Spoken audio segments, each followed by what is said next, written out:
Pues a continuación voy a intervenir José Luis Izquierdo, que es licenciado en Medicina por la universidad que yo tengo más cariño, porque hice mi doctorado en Medicina ahí, que es la Universidad de Valladolid. Es especialista en neumología, doctor en Medicina por la Universidad Complutense de Madrid y el Clinical and Research Fellow por McGill University, en Montreal, de Canadá. Actualmente es jefe de neumología en el Hospital Universitario de Guadalajara y profesor titular de Medicina en la Universidad de Alcalá. Además es investigador en más de 40 ensayos clínicos, especialmente en EPOC y asma, y cuenta con más de 250 artículos científicos con área de interés especial en EPOC. Cuando quieran, por favor. Sí, muchas gracias. Yo voy a dar una visión un poco diferente. Yo, por definición, hubo una vez que me dijeron cómo era mi personalidad, algunos de ustedes igual lo conocen, por colores, y soy rojo. Rojo y azul significa que es muy pragmático. Entonces, a mí un poco lo que me da miedo de todo este tipo de presentaciones es que nos abruma la tecnología, pero yo creo que es muy importante. Esta mañana hemos tenido una reunión de ingenieros, informáticos y médicos, la unión entre ambos para no perder ni nosotros oportunidades ni tampoco se creen, iniciativas que aporten poco valor. Entonces, sobre ese punto de vista, yo creo que tengo un posicionamiento diferente a los ponentes anteriores. Yo tengo un perfil, docente, académico, la parte universitaria, pero con un perfil de investigación clínica. Y la investigación clínica para mí es un elemento más de la práctica clínica. Soy también clínico, yo soy un médico que ve pacientes y tengo una responsabilidad de gestión de un área sanitaria de la salud respiratoria de unos 260.000 habitantes. De manera que con ese perfil académico, gestor, clínico, voy a poner lo que yo creo que nos ha proporcionado una nueva tecnología dando respuestas importantes, y este modelo se puede extrapolar a cualquier otra especialidad, a cualquier otro área de gestión, ya sea un servicio clínico, un gerente de un hospital o incluso un consejero de salud. Pero voy a utilizar como modelo lo que yo conozco, pero es un modelo extrapolable a otros entornos. Esto no puede ocurrir nunca. Entonces, yo creo que lo que ha quedado muy claro y como clínico es que yo no puedo tomar decisiones como hacemos de forma habitual, de forma, por intuición. Hay una palabra y una frase que yo creo que hay que destacar. Aquí se ha hecho siempre así, y yo creo que tenemos que tomar decisiones basadas en datos clínicos. Y como dice este autor, le conocerán, fue uno de los partícipes de la recuperación de Japón después de la Segunda Guerra Mundial: en Dios creo, el resto que me aporten datos. Pero estos datos son muy fácilmente manipulables. Y en medicina estamos muy habituados a datos que después no se reproducen de ninguna forma. Hay una proliferación de investigación carente de valor, y como dice Winston Churchill, yo solo me fío de los datos que yo he manipulado. Y muchas veces en la vida real eso es así. Y tenemos dos ejemplos muy claros. Estos son dos artículos, uno publicado en Lancet y otro publicado en el New England Journal. Los dos hubo que retractarlos porque se utilizaron, en relación con los tratamientos de la COVID y manejo de la COVID, dos bases de datos. Nosotros en clínica siempre decimos, las bases de datos, vamos a hacer una base de datos porque es lo que nos da información. Pues esa base de datos tuvieron que retractarse porque era oscura. Cuando los revisores quisieron pedir la información de dónde venían esos datos, no se la dieron, y por lo tanto, algo que se ha comentado en las charlas anteriores, faltó un elemento clave: la transparencia. Y eso es fundamental. Entonces, este nuevo tipo de tecnologías, basadas en lenguaje natural, etcétera, cuando utilizas la vida real, ya parten de una gran ventaja: esa transparencia, porque es una información que está ahí y no es manipulable. Entonces, voy a utilizar como ejemplo lo que a nosotros nos ha proporcionado en estos 2 últimos años una metodología basada en Big Data y inteligencia artificial, sobre todo el procesamiento del lenguaje natural, utilizando en este caso Savannah. Yo trabajo en EPOC. EPOC es la cuarta causa de muerte, asumiendo que COVID sí que hay series americanas de que dice que ha sido la primera, y quitando la COVID podría ser tercera o cuarta causa de muerte. Hicimos un estudio comparativo hace ya casi 20 años, donde comparamos cómo se manejaba esta enfermedad, que es la tercera causa de muerte, la que más llena los hospitales, la que genera un enorme gasto sanitario, y ya vimos que comparado con 5 países europeos, nosotros analizamos España y Estados Unidos, éramos los peores de todos en eficiencia. Incluso a nivel de gasto, cuando nos comparábamos como el PIB, éramos los que más gastábamos. Esto, bueno, pues lo estamos haciendo mal, pero alguien nos dice que lo está haciendo mal. ¿Tenemos información de por qué lo estamos haciendo mal? Bueno, pues a veces lo que hemos estado haciendo hasta ahora es una investigación clínica tradicional. Casi al mismo tiempo La Sociedad Española de Neumología me encargó, vamos a ver cómo lo estamos haciendo en España. Me dio un presupuesto, bueno, solo pueden ver digamos, la agenda de trabajo. Se diseñó en 1999, ejecución 2000-2001, análisis de datos 2001-2002, publicación 2003-2004. 5 años para tener una perspectiva. Esto jamás se podrá reproducir de forma fiable en el tiempo. No sirve para monitorizar absolutamente nada. Como mucho una visión transversal, sesgada y, digamos, con una visión totalmente parcial. Este fue el estudio que es más ambicioso que se ha hecho para intentar ver cómo se maneja esta enfermedad, que recordemos, la tercera causa de muerte, una de las que más gasto sanitario genera, especialmente en hospitalización. Se hizo un programa de auditoría liderado por el doctor Pozo y empezamos la validación en el Hospital 12 de Octubre, Galácano, Clínic de Barcelona. Hicimos el primer análisis, una segunda validación por comunidades autónomas, después 17 FISES para llevarlo a cabo. Cuando estábamos en la fase final, y yo que estuve al principio, estaba aburrido. Pero lo más importante, habían pasado varios años y esta visión transversal no valía para nada porque ya el modelo asistencial había cambiado. Es decir, este tipo de investigación tradicional tiene muchísimas limitaciones y no sirve para dar respuestas a nuestra vida diaria. Y tenemos, antes he hablado de sesgos. Los que están entusiasmados con los registros no son conscientes de la cantidad de sesgos que tienen.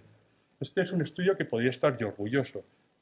Reclutamos 3.000 pacientes, lideré a las 20 personas más implicadas en la EPOC en España y salió una visión en España del manejo de la EPOC.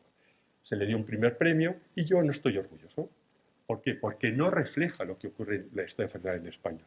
Elegí a 20 personas muy seleccionadas que eligieron a otros 200 muy seleccionados, todos los interesados en la enfermedad. ¿Qué pasa con los 2.000 neumólogos adicionales que no les interesa la enfermedad? Pues seguro que no la manejaban tan bien y posiblemente es donde estén las ineficiencias. Entonces, bueno, pues yo estoy convencido que la investigación tradicional, clínica, basada en registros, servirá en algunos casos, pero en muchos casos tiene una gran cantidad de defectos que la va a hacer que haya que superarla. Defectos de reclutamientos muy prolongados, sesgos de selección, prejuicios a la hora de identificar las variables, no puedes identificar variables exploratorias porque las variables las pones según tus prejuicios, etc.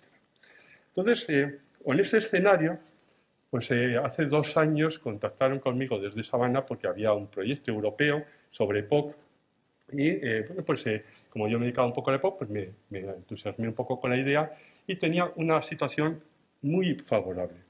Castilla-La Mancha es posiblemente una de las mejores comunidades autónomas a nivel de digitalización. Está todo digitalizado desde 2011, tanto atención primaria como especialidad. Estamos hablando de una área sanitaria de 2 millones, más de 2 millones de habitantes, con una población flotante adicional de medio millón, 1 millón más. Es decir, tenemos todo digitalizado para 10 años de una población de entre 2 y 3 millones de personas. Entonces, mientras se ponía en marcha este proyecto, es muy ambicioso, está ahora en marcha, bueno, aprovechando que teníamos Sabana y un proyecto que se llama SAPIES de Castilla-La Mancha, vamos a ver qué ocurre, digamos, en nuestra comunidad autónoma en un elemento clave del manejo de una enfermedad tan prevalente y tan importante como la EPOC. Un análisis tipo Pareto. Vamos a identificar 2 o 3 variables que sean cruciales en el impacto económico, de calidad del diagnóstico, de manejo del paciente. Bueno, pues lo que yo tardé 5 años en hacer en aquel momento, lo hice en una semana. Exactamente en una semana tenía esta información. Una información, además, que no tenía los sesgos de mi población seleccionada de pacientes. Aquí capturé todo, los médicos interesados y los no interesados, pero que tratan pacientes. Identificamos 3 variables muy importantes, algunas críticas en errores en el manejo de la enfermedad. Y bueno, pues la idea de esto es una investigación clínica, un artículo, por supuesto, pero poner en marcha medidas de mejora. Y bueno, pues una medida de mejora es, en estos 10 años ha habido millones de reuniones de planes estratégicos, programas asistenciales, guías clínicas cada año. Cada asociación científica tiene una. ¿Esto tiene impacto en la práctica habitual? La primera pregunta. La respuesta, 0, ninguno. ¿Se han corregido los grandes errores que conocíamos desde hace 20 años? Prácticamente ninguno. Es decir, estamos trabajando sin analizar nuestras digamos, medidas que ponemos en el día a día y, por lo tanto, no corrigiendo los errores que están ahí y que se mantienen en el tiempo. Y esto tiene un impacto económico brutal, de cientos de millones de euros en España. Entonces, Bueno, como detectamos ese problema y tenemos una herramienta en Castilla-La Mancha que se llama Sapiens, que permite un poco mejoras en esos elementos, 3 variables clave. Con eso cambiamos drásticamente el manejo de la EPOC. Si no hacer espirometría, que es un elemento diagnóstico en el 80% de algunos ámbitos, ¿qué estamos tratando? Pues ya sabemos que hasta el 40% de los pacientes diagnosticados en EPOC en España, esa enfermedad tan prevalente, tan grave y que tiene tanto impacto, no son EPOC. Así de claro. Todo ese gasto que se dedica en ese sentido está tirado a la basura. Entonces hicimos, digamos, con el presidente de nuestra sociedad castilla-manchega una propuesta de mejora, pues le íbamos a presentar a la administración. Pero si se fijan, está publicada en marzo, lo escribimos en febrero. Y vino esto, la COVID. Bueno, pues esto no, paró toda esta iniciativa, pero dijimos, joder, tenemos Castilla-La Mancha perfectamente digitalizado, 10 años, atención primaria. Bueno, pues gracias al apoyo de Sabana vamos a utilizar recursos para dar respuestas que entonces no teníamos. Hoy tenemos muchas respuestas, pero estoy hablando del 6 de marzo. Nosotros tuvimos el primer caso el 1 de marzo y fuimos de los primeros en España con el corredor de Linares. No había ningún tipo de información. Bueno, pues ha sido trabajar y publicar en una dinámica donde a fecha de hoy tenemos más de 170.000 artículos. No era fácil seguir el ritmo cuando además tenías horarios de 10 de la mañana a 10 de la noche con las plantas llenas de pacientes COVID. Entonces, la primera pregunta, y es para a mí lo que me sirve como clínico, preguntas para mejorar la asistencia a mis pacientes. Se han presentado herramientas para tratamiento individualizado al paciente. Entonces, para grandes problemas en un área de salud o en una gerencia o en un servicio, en este caso, respiratorio. Entonces, el 28 de marzo teníamos un gran problema. Se cerraron todos los ambulatorios, colapsó el sistema y los pacientes solo se atendían por teléfono. Entonces quisimos hacer un modelo predictivo que si el paciente llama al médico de salud por teléfono, sin variables de otro tipo, solo clínicas, por lo menos una señal de que ese paciente pudiera acabar en la UCI. Y por lo menos esos pacientes darles una prioridad. Se hizo un modelo predictivo, bueno, pues que está ahí. Se tardó en publicarse porque había una vorágine de publicaciones tremendas, pero algunas de las variables que están se han reproducido en otros modelos americanos. El modelo es válido. Lo que pasa es que después el proceso asistencial fue tan confuso y tan complejo que no era fácil aplicarlo. Esto lo tenemos aquí. Entonces, bueno, al final, en este periodo COVID, teníamos muchas preguntas, todo eran preguntas. ¿Qué ocurre con los pacientes asmáticos? ¿Qué ocurre con los pacientes EPOC? ¿Qué ocurre con los tratamientos? Entonces íbamos dando respuesta a todo esto y además nos adelantamos al resto del mundo en algunos casos porque teníamos esta tecnología. Porque la información que teníamos era de China, que no siempre era extrapolable a nosotros o fiable del todo, y los italianos, pero el resto era nuestro. Entonces, por ejemplo, bueno, pues era el modelo predictivo. Nos preguntábamos qué ocurría con las mujeres, nadie en aquel momento lo tenía, ya teníamos una foto fija de lo que ocurría a las mujeres. Curiosamente, cuando se hizo este modelo en mujeres, apareció por primera vez la anosmia, que no, estábamos tan ocupados que no le prestamos tanta atención. Pero es otra fortaleza de este tipo de análisis, que permite analizar algo en lo que no has pensado. De hecho, después lo leímos y ya pensamos, pero si hubiéramos tenido más tiempo, en un momento de tranquilidad, le hubiéramos dado valor, igual hubiéramos sido los primeros en publicarlo. ¿Qué ocurre? Bueno, esto es un poco también lo que vimos en mujeres, que nos dio un pantallazo perfecto. Otro problema, ¿qué ocurre con los asmáticos? En aquel momento teníamos mucho miedo que ocurría con los asmáticos. ¿Qué ocurre? Los pacientes estaban dejando los tratamientos, los corticoides inhalados, los tratamientos biológicos. ¿Qué ocurre? No teníamos nada de información. Automáticamente, en poco tiempo, tuvimos la información de casi 80.000 pacientes.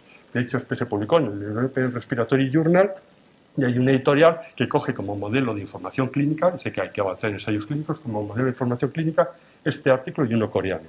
Demostramos la incidencia relativamente, el impacto relativamente bajo en asmáticos y el poder beneficioso y protector de los corticoides inhalados y los biológicos, para que los pacientes no dejaran el tratamiento. Esto lo han ido demostrando. Cuando se publican 170.000 artículos, es difícil que alguien no presente lo mismo, pues íbamos en la línea y se consolidaban los resultados. ¿Qué ocurría en EPOC? Estábamos hartos de ver años y años en los hospitales llenos de EPOC por la gripe. Y al principio nos decían, esto es como una gripe. Nosotros veíamos que no. Rápidamente vimos que no.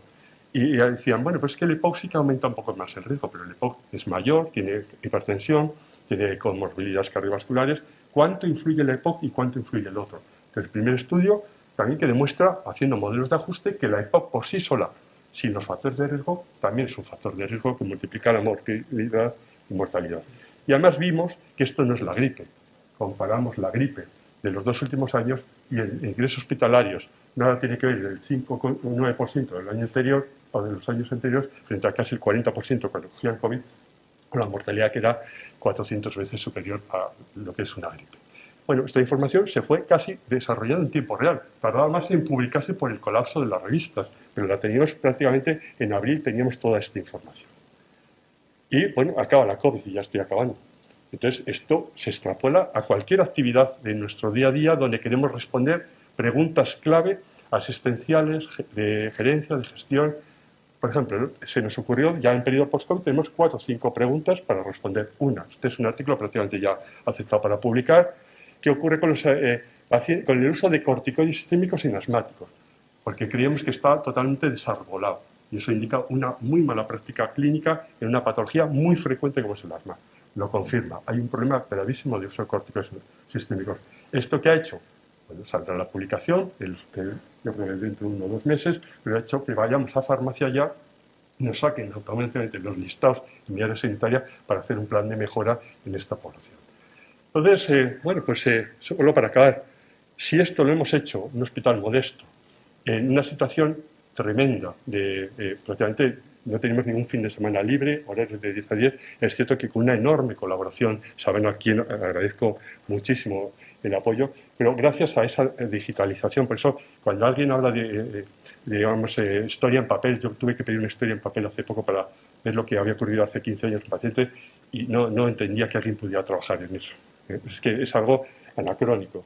Y yo sé que fui a algún hospital, mi hospital Ramón de Cajal hace 3 años había historias en papel. Eso no puede existir. Estamos en otro mundo. Entonces habrá modelos de inteligencia artificial limitada que en este ámbito clínico como médico nos van a dar grandes respuestas porque solo teniendo estos datos identificaremos los problemas e intentaremos mejorarlos. Y muchísimas gracias. Espero que después si hay alguna pregunta lo podemos sacar. Gracias.